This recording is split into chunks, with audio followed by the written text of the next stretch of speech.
Stockard Channing is more than a name etched into the history of American film and television. She is a force one that arrived without apology and refused to soften for comfort. From the raw defiance of Rizzo in Grease to the steely intelligence of Abby Bartlett in The West Wing to the unnerving emotional exposure of 6 Degrees of Separation, she carved her place through presence alone. For decades, she commanded stages and screens with a gravity that did not seek approval. She transformed vulnerability into armor, stillness into authority, and pain into something unforgettable. Yet beneath the acclaim lies a life shaped by fractures few ever see, 4 marriages that did not endure, no children to carry her name forward, and a loneliness that did not fade with success, but sharpened as the years passed. Now, at 81, when the world assumes calm has finally settled around her, she stands inside a chapter marked by solitude, by a body signaling its limits, and by a quiet darkness that never strays far. Before anything else, pause. Hold a moment of light for Stockard Channing, a woman who forged every wound into enduring art.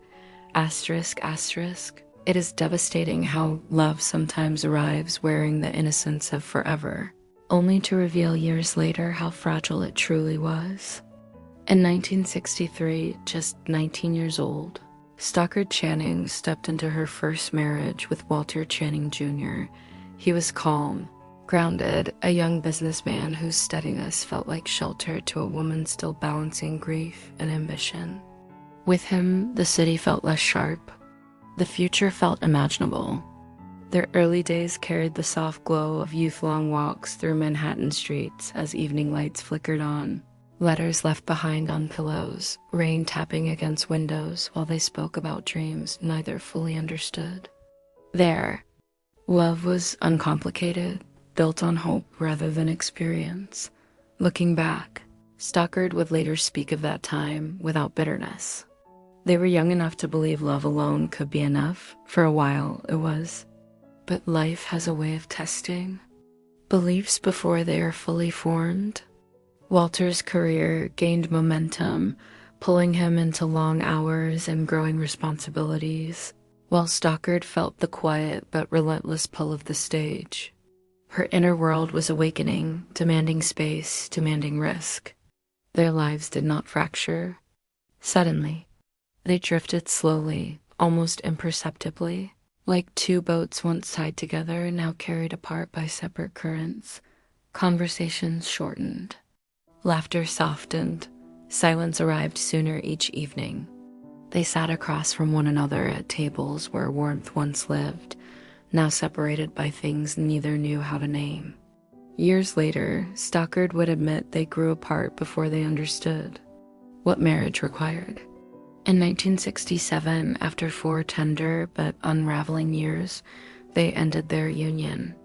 There were no slammed doors, no battles, no public spectacle, only the quiet sorrow of 2 good people releasing something they could not hold. There were no children, no shared empire to divide, only the ache of leaving behind the first version of adulthood she had imagined.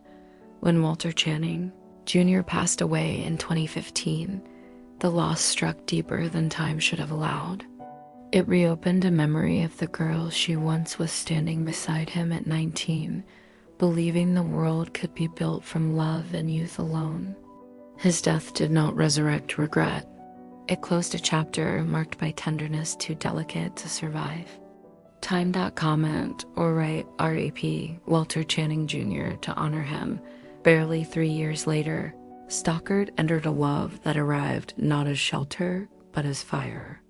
When she met Paul Schmidt, writer, translator, scholar, the connection was immediate and electrifying. This was not gentle affection, it was recognition. They talked late into the night about literature, language, theater, and the cost of ambition. He challenged her mind in ways that thrilled and unsettled her. She would later admit he understood her in ways that felt almost frightening. Their bond was intense, forged in intellect and mutual respect, but intensity carries its own dangers. As the early 1970s unfolded, Stockard threw herself into theater with relentless force. Auditions demanded everything. Rehearsals stretched into dawn. Rejection was constant. Paul's life moved with academic steadiness, structured, deliberate, rooted. At first, they admired each other's worlds. Then those worlds collided. She came home exhausted. It is cruel how a life that appears protected can be split apart without warning, as though fate waits for the moment of promise before striking hardest. Stockard Channing was born on February 13th, 1944, in Manhattan, into a household that looked secure, composed, enviable. Her father, Lester Napier Stockard, worked in shipping, bringing with him a steadiness that shaped the rhythm of their days. Her mother, Mary Alice English, anchored the family with quiet, resolve guided by faith and discipline. In those early years, the home moved with reassuring order, shared meals, familiar routines, a sense of permanence that felt unquestionable. Safety was assumed. Love felt reliable. That illusion did not survive long. In April of 1960, when Stockard was just 16, standing on the fragile threshold between girlhood and adulthood, her father died suddenly. The loss landed with a violence that words could never soften. Silence filled rooms that once felt warm. Absence became a presence she could not escape. She would later reflect that some losses do not fade. They alter the shape of who you become. Those who knew her understood that year carved a permanent line through her life. Her education at the Chopin School and later at the Madeira School unfolded amid polished halls and cultivated elegance. Yet beneath the refinement lived a gravity born from grief. She walked through institutions designed for certainty while carrying the knowledge that nothing is guaranteed. Privilege did not protect her from that truth. It magnified it. Years later, she would say that strength was not something handed to her. It was built piece by piece in silence. The wound left by her father's death became both weight and fuel, shaping the emotional architecture of her life. In 1968, her mother remarried, this time to Philip Fortin, a successful figure in the energy industry. From the outside, the family appeared restored, elegant homes, formal gatherings, the return of order. But for Stockard, it was another world to navigate. Fortin was courteous and stable, offering her mother security, yet he could not replace what had been lost. No refinement could fill that absence. She learned to move through rooms of polished silver and quiet expectation, knowing that she would always be slightly apart. Independence did not grow from rebellion, but from understanding she would often have to stand alone. By the time she reached adulthood, the blueprint of her inner life was already clear. A childhood once stable, a loss that reshaped everything, and a strength forged in the act of carrying grief forward. The respectable path laid out before her never felt like one she could inhabit. The ache she carried sharpened her focus and pulled her toward a place where emotion had purpose. That pull led her to the stage, the first space where she felt permitted to bring everything she was. From that moment on, every achievement carried the imprint of early loss, not as burden, but as quiet fire. At Radcliffe College, a modest student production unlocked something she had kept sealed. The theater was small, imperfect, unpolished, but when she stepped into the light, something shifted. The stage did not ask her to hide. It demanded truth. She would later say it was the first place she felt allowed to feel fully. That realization did not simply inspire her. It altered her course. Her early years in New York theater were marked by rejection and solitude. Off-Broadway in the late 1960s and early 1970s was unforgiving cramped rooms, endless auditions, long waits for short chances. Often dismissed before she spoke, she was labeled too quiet, too inward, yet she returned again and again. She knew what it meant to be overlooked, to walk into rain after failure and wonder if the world had room for her. And still, she stayed. Every rejection became instruction. She trained relentlessly, rehearsed in cold basements, performed in spaces so intimate she could hear the audience breathe. Slowly, she understood that what once held her back was her strength. Her restraint drew people in. Her stillness changed rooms. By the early 1970s, something aligned. She was no longer invisible. She did not demand attention, she commanded it quietly. With no shortcuts and no guarantees, she stepped into the beginnings of a career built on truth. Breakthrough did not arrive gently. In 1978, at 34, she took on the role of Betty Rizzo in Grease. Doubts followed her casting, too strong, too sharp, but the moment she appeared on screen, hesitation vanished. Her performance fused rebellion with vulnerability, creating an icon that resonated across generations. When the film exploded globally, she became instantly recognizable. Yet success did not shield her. Hollywood dismissed the achievement as frivolous, and the spotlight carried shadows. Sitcoms built around her failed, doors closed. She returned to the stage, rebuilding herself through discipline and endurance. Recognition arrived slowly, then decisively. A Tony Award in 1985, an Oscar nomination in 1993 for 6 Degrees of Separation. Later, The West Wing showcased her precision and depth, earning her Emmy Awards. None came easily. Each was earned through persistence in an industry that resisted. Making space for her. Now, at 81, her life is quieter, shaped by loss, resilience, and a strength that never required noise. She stands as proof that survival itself can be a form of artistry and that grace can emerge from fracture after fracture. Comment: 81 or rape Stockard Channing to honor her. But intensity carries its own dangers.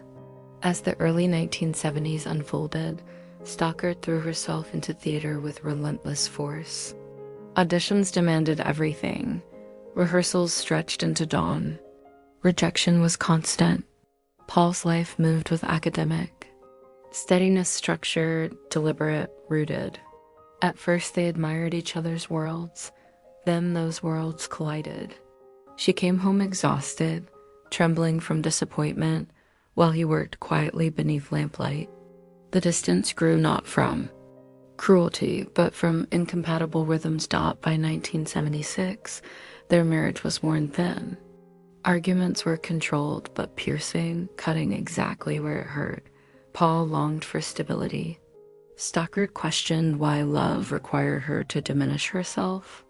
Their final moments together were unremarkable 2 cups of coffee growing cold.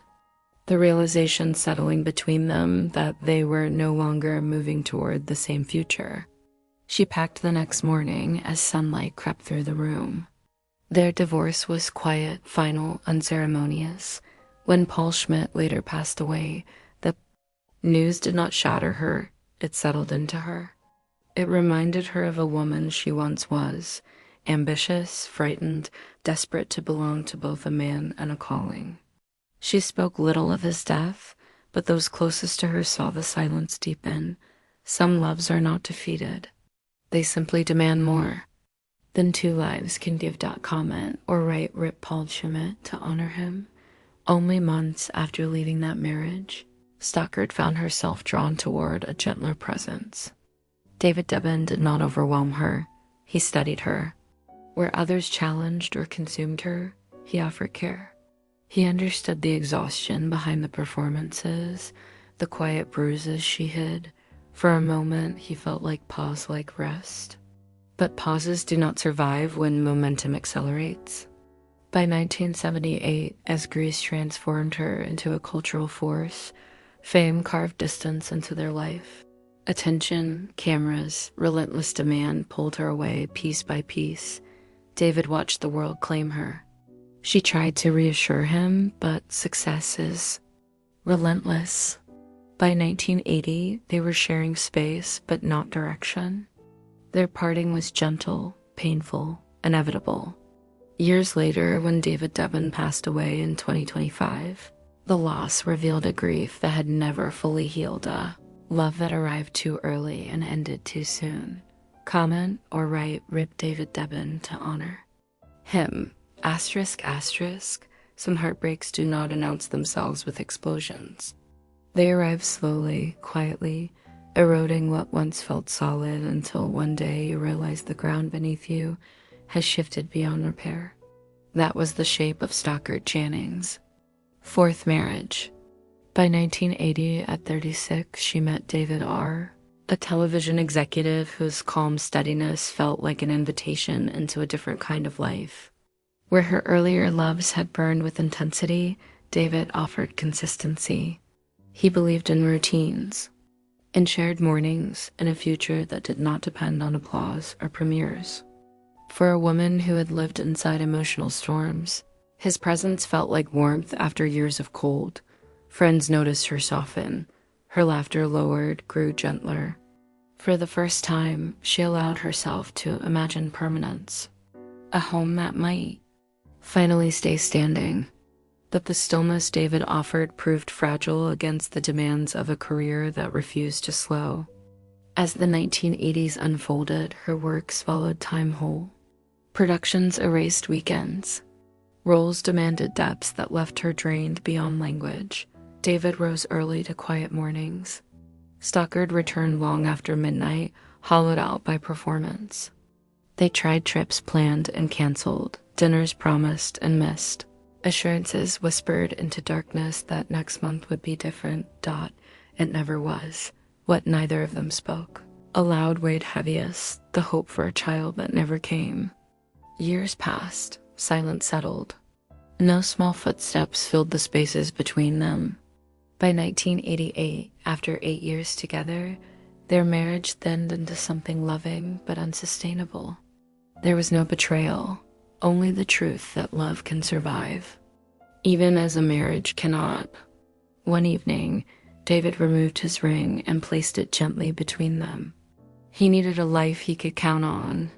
She understood she could not give it to him. Years later, when news came that David R. had passed away, she did not weep. She held the remnants of a life they nearly built and acknowledged the truth without bitterness. Some lives are not meant to be finished together. Comment or write Rip David R. to honor him. Later love did not arrive with fireworks. It arrived quietly, as though life waited until she was bruised enough to recognize what steadiness truly felt like.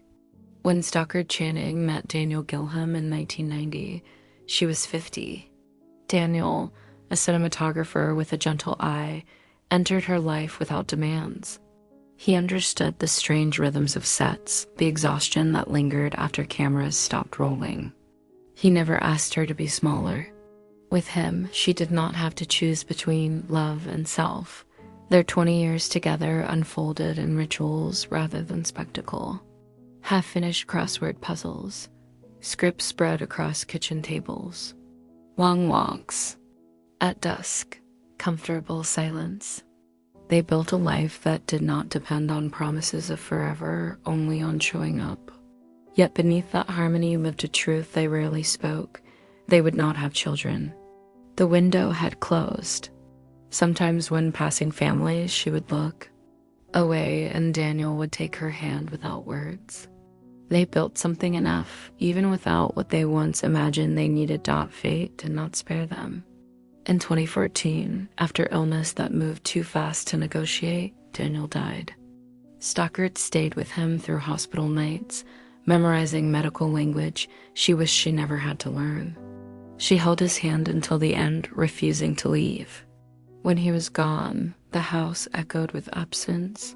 She never remarried. She never tried to replace him. When asked years later about the great love of her life, she answered without hesitation. He was the one she would have stayed with. Comment or write Rip Daniel Gilham to honor him.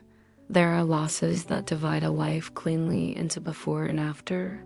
For Stockard, that loss arrived in 2007 with the death of her mother, Mary Alice English. By then, she had survived divorces, heartbreak, and solitude. But nothing prepared her for losing the one person who had known her before everything else. Her mother was not dramatic. She lived in quiet gestures, notes tucked into pockets, hands smoothing hair, a steady voice that never asked for more than truth.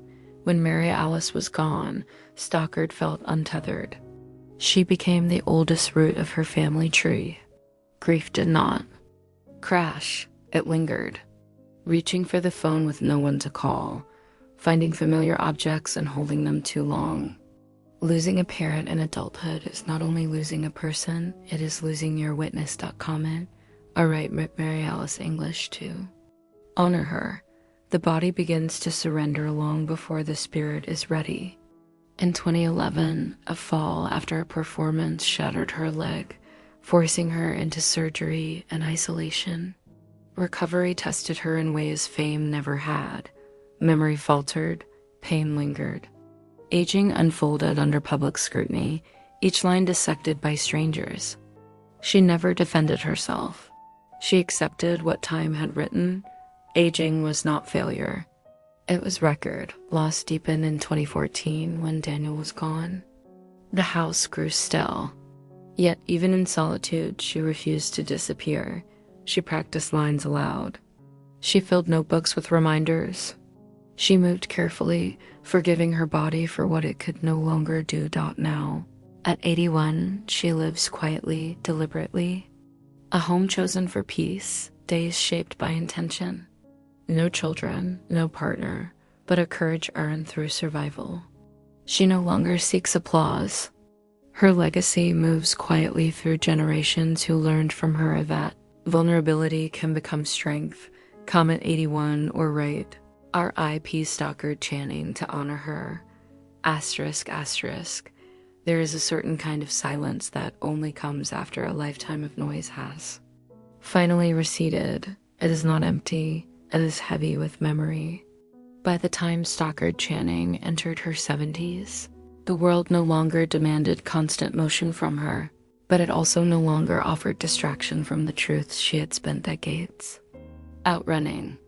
The losses had accumulated quietly, layering one upon another until solitude was no longer an occasional visitor, but a permanent resident. And yet, she did not greet it with bitterness. She greeted it with honesty. After Daniel Gilham's death, the rhythm of her days changed in ways both subtle and profound. She still woke early, but now there was no one to share the first quiet moments with. She brewed coffee out of habit, reaching instinctively for a second mug before stopping herself. The house, once filled with the low hum of shared life, carried only the sounds of her own footsteps. Each room held echoes, not haunting ones, familiar ones, the kind that remind you that love once lived here, even if it no longer breathes. Friends noticed she spoke less, but listened more. When she laughed, it was softer, as if careful not to disturb something fragile inside herself. She read constantly, returning to books she had loved decades earlier, finding new meanings in passages she once skimmed past. Time had changed the way words landed. Loss had sharpened her attention. She no longer rushed through anything, not meals, not conversations, not her own thoughts. In these later years, her relationship with her work transformed. Acting was no longer something she chased. It was something she carried. She revisited old scripts, not with nostalgia, but with curiosity. Who was that woman on the page? What had she been brave enough to reveal? She could see now how much of her own life had bled quietly into every performance. The restraint, the ache, the steadiness beneath emotional collapse. None of it had been accidental. When people spoke of her legacy, she listened politely but distantly. Fame had never been her compass. Survival had. And survival does not need an audience. What mattered to her was knowing she had told the truth in every role she accepted. That she had not hidden behind charm or spectacle. That she had shown what pain looks like when it refuses to become spectacle. She was often asked why she never had children. She never answered directly. Not because the question hurt, but because the answer was layered with too many truths. timing, choice, loss, a life that demanded motion when stillness might have allowed something else to grow. She did not frame it as tragedy. She framed it as reality. Some lives unfold without certain chapters. That does not make them incomplete. It makes them specific. Her health required attention now. Movements were measured. Mornings began slowly, joints warming before ambition ever stirred. The knee that never fully healed reminded her daily of the night everything changed. Memory faltered at times, not dramatically, but enough to unsettle. She adapted with care notes taped gently into place, reminders written in familiar handwriting, rituals designed to preserve independence rather than surrender it. The world, meanwhile, continued to look at her through lenses sharpened by cruelty. Photographs captured her unguarded, headlines speculated, faces aged, and strangers demanded explanations. She offered none. She had long ago decided that her body was not a public negotiation. Every line carried proof of living. Every softness was earned. What surprised those closest to her was not how much she endured, but how little resentment she carried. She did not speak often of regret. She spoke of consequence. A life devoted to truth comes with costs. She paid them willingly, even when the receipt arrived decades later. As she moved deeper into her 80s, her world narrowed not from fear, but from clarity. She chose where to place her energy, who to let in, what to hold close. She supported causes quietly without announcement. Arts education, theater foundations. Young performers who reminded her of herself standing on the edge of a dream without safety nets. She gave not because she felt obligated, but because she remembered how rare kindness felt when you were starting out. Those who visited her home described it not as grand, but grounded. Books everywhere, scripts carefully framed. Objects chosen for meaning rather than display. A space that asked nothing of her except presence. In the evenings, she often sat wrapped in a sweater that still smelled faintly of Daniel, watching the light change, letting the day end without resistance. Loneliness still came. It always does, but she did not panic when it arrived. She sat with it, understood it, accepted it as part of having loved deeply and lived fully. Loneliness, she knew, was not evidence of failure. It was proof of having opened herself to connection. At all. Now, at 81, Stockard Channing stands not as a figure defined by what she lost, but by what she carried forward. 4 marriages ended, 1 great love unfinished, no children to speak her name, and yet her life is anything but empty. It is filled with truth, endurance, and a dignity that cannot be manufactured. She did not escape pain. She transformed it. She did not avoid solitude. She learned to survive inside it. Her story is not one of easy triumph. It is a testament to persistence without guarantees, to rising again when applause has faded, to choosing grace even when the world grows quiet. And in that choice, she leaves behind something far more enduring than fame, a map for how to live honestly.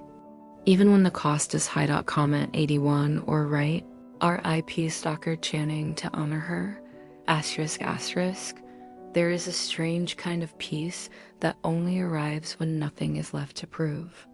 By the time Stockard Channing reached 81, the world had already decided where to place her icon, legend, survivor. But inside her own life, labels mattered far less than rhythm. Her days unfolded quietly now, shaped by intention rather than urgency. She woke without alarms. She let the morning light find her before she moved. Each step was careful, not from fear, but from respect for a body that had carried her through decades of strain. She lived without spectacle, no entourage, no constant visitors. Just the steady companionship of memory and routine. Tea instead of cocktails. Books instead of scripts most days. When she cooked, it was simply soups that warmed, bread torn by hand, meals that nourished rather than impressed. The kitchen was not a stage. It was a refuge. The house held traces of every life she had lived, framed pages from plays whose words once lived in her mouth, photographs taken without performance, caught laughing, reading, thinking, objects chosen, not for value, but for story, a scarf folded carefully, a cardigan draped where it could be reached. She did not rush to discard anything. Letting go, she had learned, was not the same as erasing. She walked when the weather allowed, slowly, deliberately, letting trees and air do the work youth once handled effortlessly. Sometimes neighbors recognized her. Most left her alone. She appreciated that. Being seen had once been everything. Now it was something she accepted only when it arrived gently. She thought often about the women she had been. The girl who lost her father too early. The young wife who believed love could carry everything. The actress dismissed, then celebrated, then doubted again. The partner who finally found steadiness only to lose it. None of those women felt distant. To her, they felt present, layered inside her, still informing how she breathed, how she listened, how she stood in the world. People often imagine that grief fades, that time dulls it into something manageable. She knew better. Grief does not disappear. It changes shape. It becomes quieter, heavier, more familiar. It sits beside you rather than inside you. You learn how to live with it, not how to outrun it. She did not fear death, but she did not romanticize it either. What she valued was clarity. She had arranged her affairs carefully, thoughtfully, not because she expected an ending soon, but because order brought peace. Her assets, her home, her royalties handled with the same care she once gave her work. She chose beneficiaries and causes she trusted, many connected to the arts, always quietly. She never wanted gratitude. She wanted opportunity passed forward. She still believed deeply in young performers, and voices not yet heard, and people standing where she once stood, uncertain, determined, unseen. She remembered how survival had depended on stubbornness, on refusing to vanish. If she could make that road even slightly less lonely for someone else, she considered that a privilege. The public still spoke of her legacy in sweeping terms: awards, performances, cultural impact. She accepted those things politely, but privately. She measured her life differently, by the moments she stayed when leaving would have been easier, by the truths she told even when they cost her comfort, by the fact that she never became smaller to make others feel secure. She knew her life had not followed a traditional arc. No long marriage at the end, no children calling her name, no loud, celebratory closure. And yet she did not see it as lacking. She saw it as exact, as the life she was built to live. With all its fracture and ferocity, loneliness still visited. It always would, but it no longer frightened her. She had learned the difference between being alone and being empty. She was not empty. She was full of memory, of craft, of love that had not disappeared, simply because it no longer had a place to land on now. At 81, Stockard Channing stands as something rarer than a legend. She stands as evidence.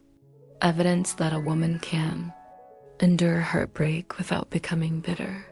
That success does not erase pain, but it can coexist with it. That quiet strength can outlast applause. That a life does not need to be gentle to be meaningful. Her work continues to live in scenes replayed and characters remembered, and viewers who felt seen because she dared to be exacting, restrained, human. She became a voice for those who never needed volume to be powerful. For those who learned that stillness can carry thunder. And if you are listening now, take a moment not out of habit, but out of recognition. Recognition of a woman who turned survival into artistry and resilience. Into legacy.com 81 or write Rip Stockard Channing to honor her. ****.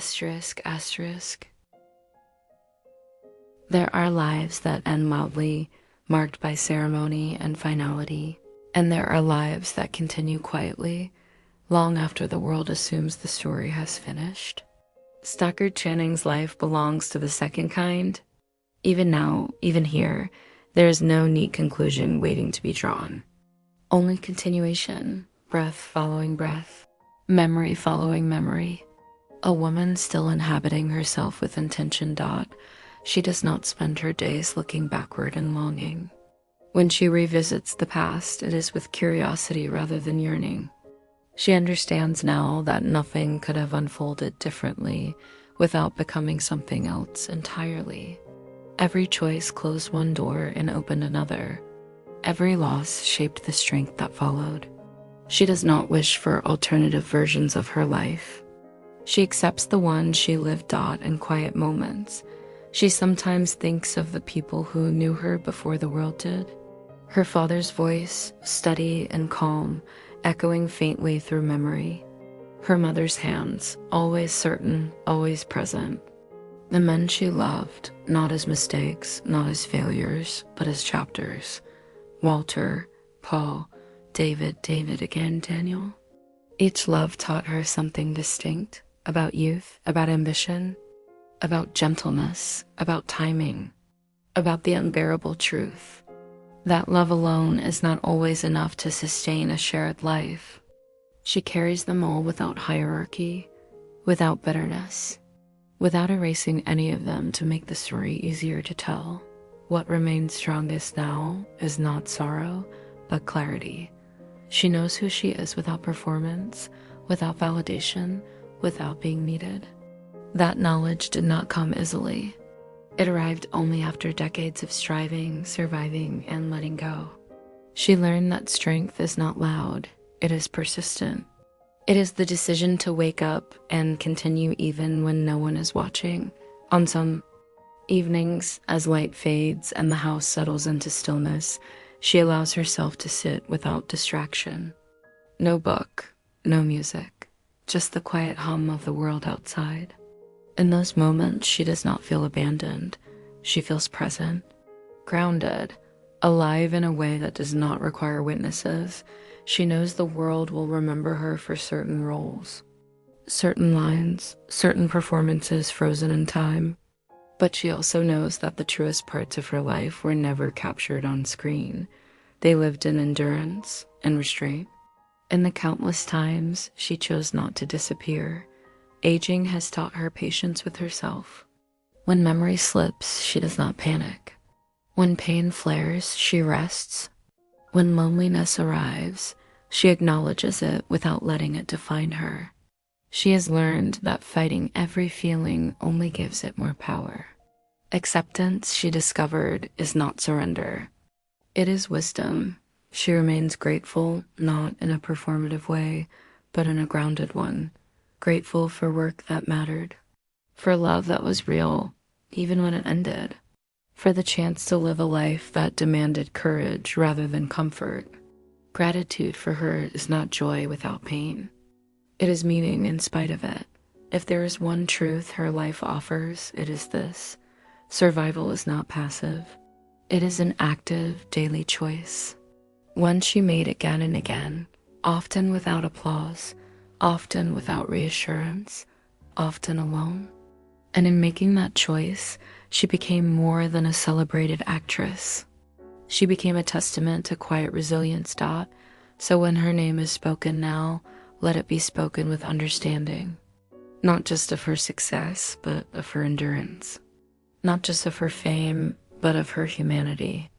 Let it be remembered that she stood through loss after loss and still chose grace. That she never asked to be spared pain, only to be honest inside it. Music. At 81, Stockard Channing does not stand at the end of her story. She stands inside it. Still living, still choosing, still here. Comment 81 or write Stockard Channing to honor her.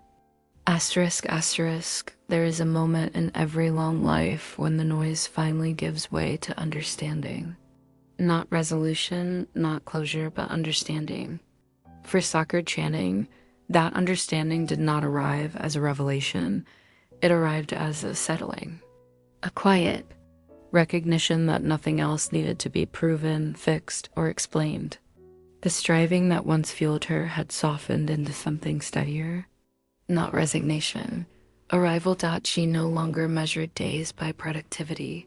She measured them by presence, by whether she had listened closely, by whether she had moved gently through her own hours, by whether she had honored the body and spirit that carried her this far.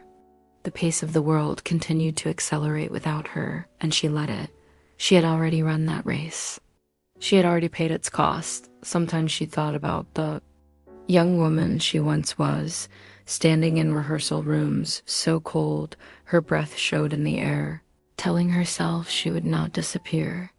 She remembered the auditions where silence followed her words, the nights she walked home, wondering if persistence was bravery or foolishness. She understood now that it had been both, and that both were necessary. She also understood something else, something younger versions of herself could not have held. That endurance does not always look like victory. Sometimes it looks like staying soft when the world rewards hardness. Sometimes it looks like refusing to turn pain into cruelty. Sometimes it looks like letting go of what you wanted so you can live with what remains. She had been asked more than once whether she would change anything if given the chance. The question always struck her as strange. Change requires distance. She did not feel distant from her life. She felt inside it. Every decision, every fracture, every loss felt necessary to the woman she became. Without them, she would not recognize herself. She had loved deeply. She had lost deeply. She had worked until exhaustion and then worked some more. She had known acclaim and dismissal, applause and silence. She had been underestimated, misunderstood, and occasionally finally seen. All of it belonged to her. None of it could be separated out, neatly dot in quieter hours. She sometimes reflected on the idea of legacy, not as something to be curated, but as something that simply remains. Legacy, she believed, lived in influence rather than monument, in the actors who learned restraint by watching her, in the audiences who felt understood because she did not oversell emotion, in the women who saw proof that strength could be quiet and still command respect. She never sought to be a symbol, but she accepted that she had become one, not of perfection, of persistence, of complexity, of survival without spectacle. And she hoped, quietly, that those who followed would allow themselves the same permission to live honestly, even when honesty complicates everything. As years continue to pass, she does not rush to define what remains. She lives inside uncertainty with more ease than she once did. Uncertainty, after all, had been her companion since youth. What changed was her relationship to it. She no longer fought it. She listened, and if one day the world speaks of her in the past tense, she hopes it will remember not just the roles, but the resolve. Not just the brilliance, but the cost. Not just the endurance, but the grace with which she carried it. For now, she remains. Quietly, fully, a woman still breathing inside her own story. Comment 81 or right, R.I.P. Stockard Channing to honor her. Asterisk, asterisk. There is a humility that settles in when a person has lived long enough to see every illusion fall away. For Stockard Channing, that humility was not defeat. It was clarity. She no longer mistook visibility for value or noise for meaning. The world had once demanded so much of her: emotion, vulnerability, endurance, and now, at 81, it asked very little. And for the first time, she was at peace with that exchange. She understood that time does not grant fairness. It grants perspective. And perspective had taught her that life is not a narrative designed to resolve cleanly. It is a collection of moments, some luminous, some unbearable, stitched together by the simple act of continuing. She had continued when it would have been easier to stop, continued when love ended, continued when the body failed, continued when the applause faded, continued when no one was watching. There were days when memory surprised her. A line from a play surfaced unbidden. A melody from a long-closed production drifted through her thoughts. A face appeared young, hopeful, unmarked by disappointment. She did not push these moments away. She welcomed them as visitors, stayed with them briefly, then let them go. Memory, she knew, was not meant to be a home. It was meant to be a reminder. She had learned to forgive herself for staying too long, for leaving too soon, for believing love could fix what timing could not, for wanting both greatness and peace when life demanded she choose. Forgiveness did not erase consequence, but it softened its edges. It allowed her to sit with her life without flinching. If solitude once frightened her, it no longer did. Solitude had taught her how to listen, how to notice the way light moved across a room, how silence could carry meaning without becoming emptiness. She understood now that being alone was not the same as being abandoned. Some of the most honest parts of her life had unfolded without witnesses. She still believed in connection. She still answered letters, still spoke gently to strangers who approached her with gratitude in their eyes. She accepted admiration not as worship, but as acknowledgement. She knew what it meant for someone to feel seen by performance. She had built her career on that exact exchange, actor and audience meeting quietly in shared recognition. As age continued to shape her days, she met it without theatrics. She did not wage war against time. She negotiated with it, resting when needed, laughing when possible, accepting limitations without allowing them to erase her identity. She was no longer defined by what she could do, but by who she remained.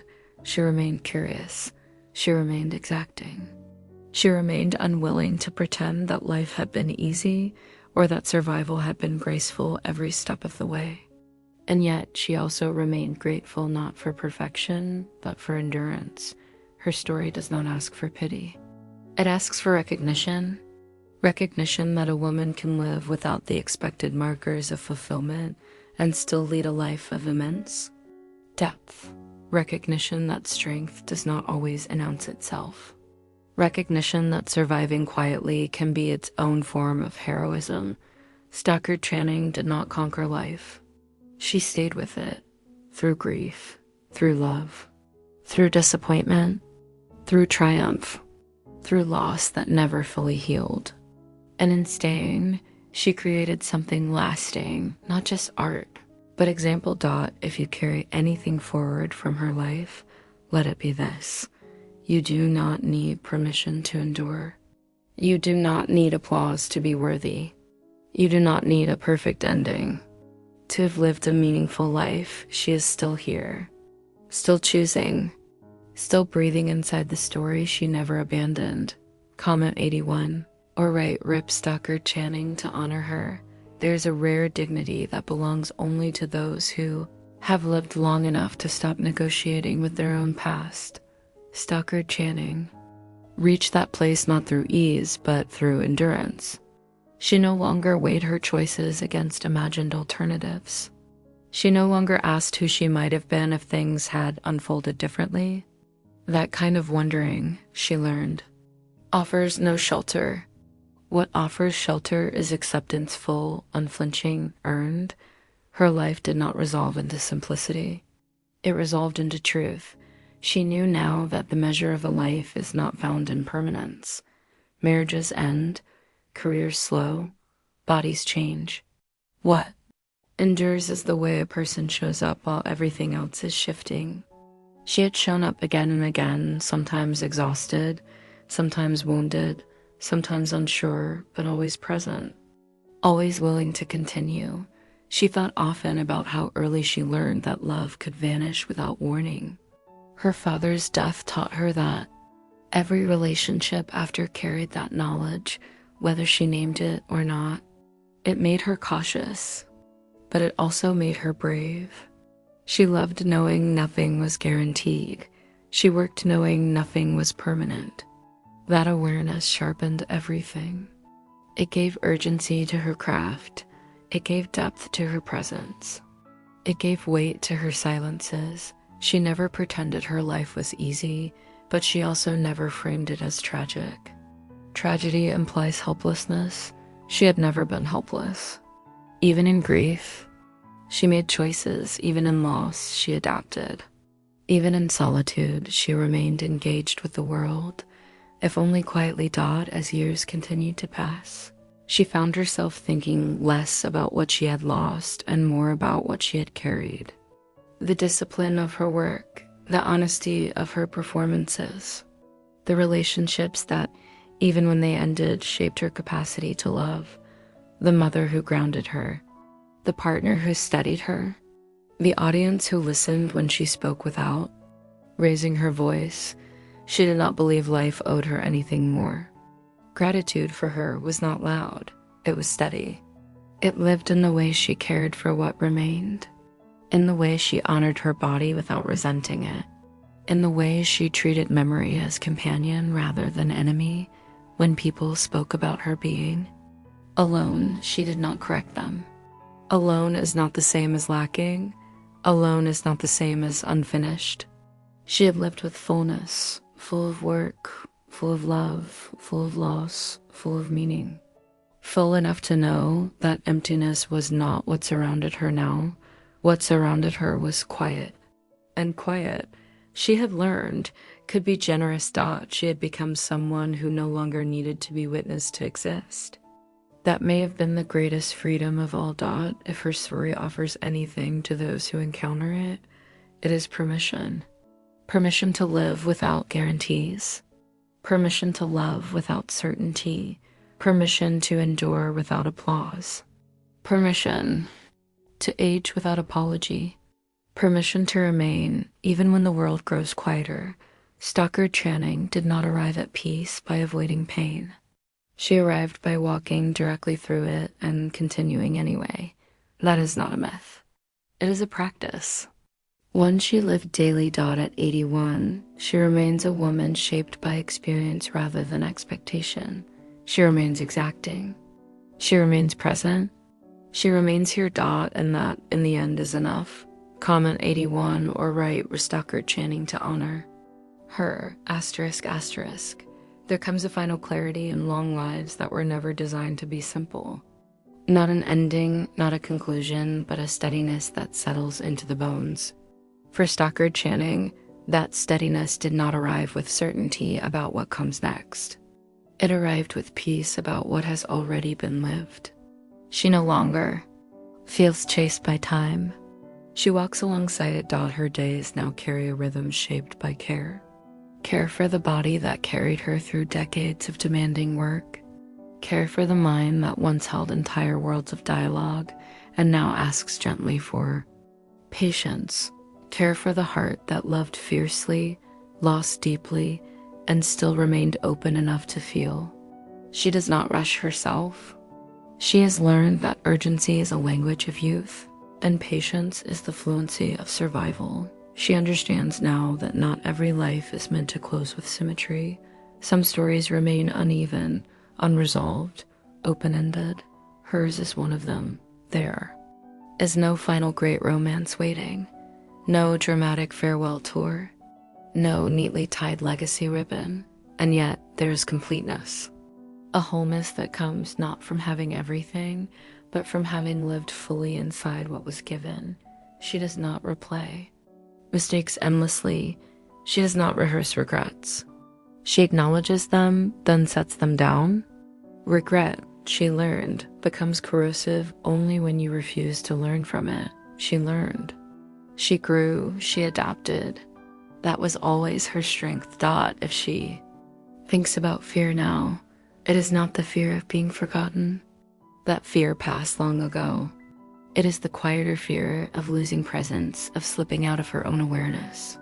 That is why she stays engaged, why she speaks aloud, why she writes reminders, why she remains intentional about living rather than drifting. Awareness to her is an act of respect for the life she fought to keep. She has never needed a crowd to validate her existence. She proved that early on when she returned to auditions. After rejection, when she chose theater over comfort, when she rebuilt herself after being dismissed. Visibility was never her goal, integrity was. And integrity has stayed with her. When people speak of her strength, they often imagine something rigid, something unbreakable, but her strength was never that. It was flexible, adaptive. It bent without collapsing. It absorbed shock and continued. That is the strength that lasts. The kind that allows you to survive loss without losing yourself. She has known loneliness. She has known grief that did not resolve. She has known love that ended too soon and lives that could not be shared, and yet she did not retreat from life. She met it honestly again and again, even when honesty hurt. Presence now is quieter, but no less real. She exists without spectacle, without explanation, without apology. She has earned the right to simply be. And in a world that demands constant performance, that may be her most radical act. If her life teaches anything, it is not how to avoid pain. It is how to continue with dignity when pain arrives anyway. How to remain humane in a world that often rewards hardness. How to choose grace without pretending it comes easily. So when her name is spoken now or years from now, let it be spoken with understanding. Understanding that endurance is not passive. That quiet does not mean absence. That a life does not need to be perfect or easy or complete by conventional standards to be deeply meaningful. Stockard Channing lived without guarantees. She loved without certainty. She worked without shortcuts. She aged without apology. She endured without spectacle, and she is still here. Comment 81 or write Rip Stockard Channing to honor her.